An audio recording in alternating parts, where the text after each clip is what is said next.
রাধে রাধে, শুভ ষষ্ঠী সকলকে। আশা করছি আপনারা প্রত্যেকেই পুজোতে খুব আনন্দ করে কাটাচ্ছেন। তবে আমিও বেশ আনন্দ করে কাটাচ্ছি ভগবানের ইচ্ছাতে এবং আপনাদের আশীর্বাদে। আমি কিন্তু পঞ্চমীর দিন থেকে ঠাকুর দেখা শুরু করেছি, তার আগে থেকে পারিনি, কারণ আপনাদের দাদা ভাইয়ের কিন্তু ডিউটি থাকে, সেই জন্যই আমাদের ওইভাবে সম্ভব হয়ে ওঠে না।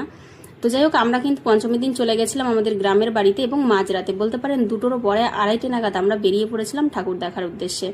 এবং দেখুন, আমি কিন্তু সবার প্রথমে দর্শন করেছি বিশ্বের সবথেকে বড় দুর্গা প্রতিমা, মানে কামালপুরে যে দুর্গা প্রতিমাটা তৈরি হয়েছে। তো খুবই সুন্দর, খুবই ভালো লেগেছে। আপনাদেরকে এক ঝলকে দেখাচ্ছি।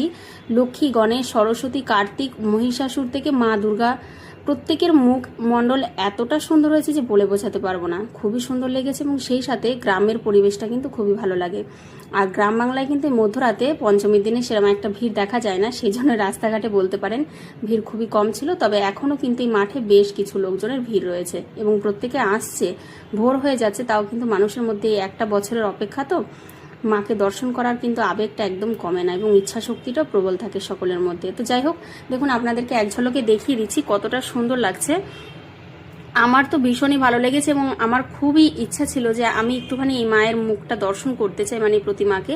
তো যাই হোক, মায়ের খুব কৃপা হয়েছে, সেই কারণে হয়তো দর্শন করতে পেরেছি। তো ভীষণই ভালো লেগেছে। আপনারা অবশ্যই আসবেন। গ্রাম বাংলার এই পুজো দেখলে কিন্তু মনে একটা আলাদা শান্তি পাবেন শহর কলকাতা থেকে গেলে। তো আমাদেরও কিন্তু খুবই ভালো লাগে। আমাদের বাড়ি গ্রামে, তবে আমরা কর্মসূত্রে থাকি কলকাতাতে।